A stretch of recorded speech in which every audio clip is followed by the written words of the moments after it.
কিশোরগঞ্জের পাকুন্দিয়া উপজেলায় মাছবাহী ট্রাকের ধাক্কায় ব্যাটারিচালিত অটোরিকশার 2 যাত্রী নিহত হয়েছেন। নিহতরা সম্পর্কে স্বামী-স্ত্রী। এ ঘটনায় তাদের মেয়েসহ আরও 3 জন আহত হয়েছেন। বুধবার 19 আগস্ট দুপুরে উপজেলার সুখিয়া বাজার সংলগ্ন এগারসিন্দুর কোল্ড স্টোরেজ এলাকায় ঢাকা কিশোরগঞ্জ সড়কে এই ঘটনা ঘটে। নিহতরা হলেন উপজেলার কাগারচর গ্রামের নুরু মিয়া 60 ও তার স্ত্রী আনোয়ারা 58। আহতরা হলেন তাদের মেয়ে মার্জিয়া খাতুন এবং জাহাঙ্গীর ও মাহিম।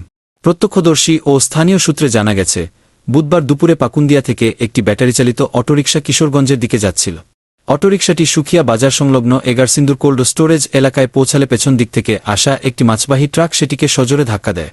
এতে অটোরিকশাটি দুমড়ে-মুচড়ে সড়কের পাশে ছিটকে পড়ে। এ সময় অটোরিকশায় থাকা নুরু মিয়া ও তার স্ত্রী আনোয়ারা ঘটনাস্থলেই মারা যান। আহত হন আরও 3 জন। পরে স্থানীয়রা আহতদের উদ্ধার করে পাকুন্দিয়া উপজেলা স্বাস্থ্য কমপ্লেক্সে নিয়ে যান।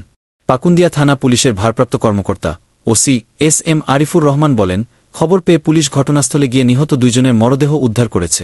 এছাড়াও এ ঘটনায় আহতদের হাসপাতালে পাঠানো হয়েছে।